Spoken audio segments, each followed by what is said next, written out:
In this video, I'm going to install these wireless LED lights with a remote control on my Jasion electric bike, so give a cool underglow look and also high visibility while I'm riding.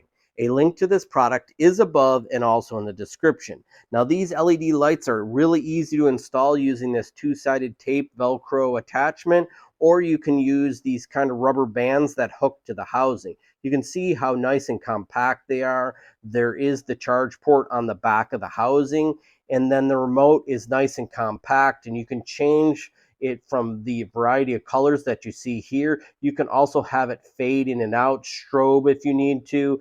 There's also a function to dim them if you want to dim them. There's two different dimming sessions, and then you can see here that you could do different flashings and really get kind of cool or obnoxious, and then shut them off. Let's get started on that install.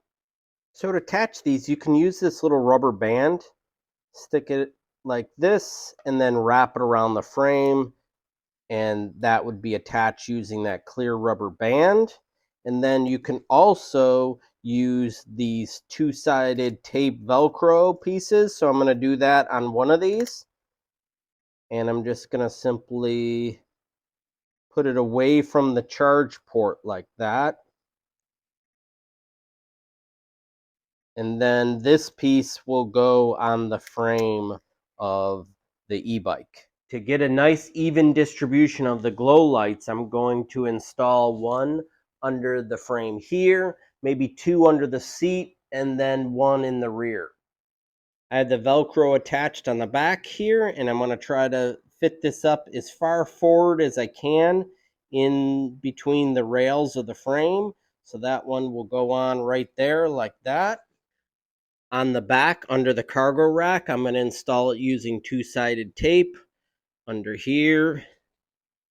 Take a good look. Place it where I can easily get it.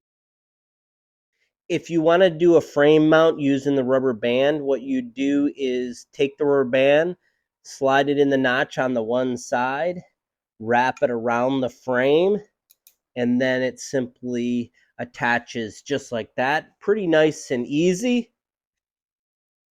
Now the last two I'm going to install on, I think, this support here that's a cross bracket. It's easy to access when I need to recharge them.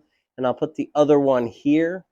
You may want to move them around if you don't like how the underglow looks and there's a dark spot, but let's go ahead and try that.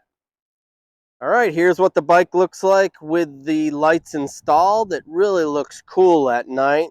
Now this is on the fading button that's in the middle. You can go to just a static color if you want and hold that color like you see here. And I like it where it stays kind of fading. This one's a little obnoxious where it strobes in and out. But there's a variety of options here that you can play with the remote. So it allows you a bunch of different colors. And I kind of like that one that fades in and out. And then it really looks cool. I hope that you liked this video. Subscribe to my channel. If you have any questions, please leave in the comments. And thanks for watching.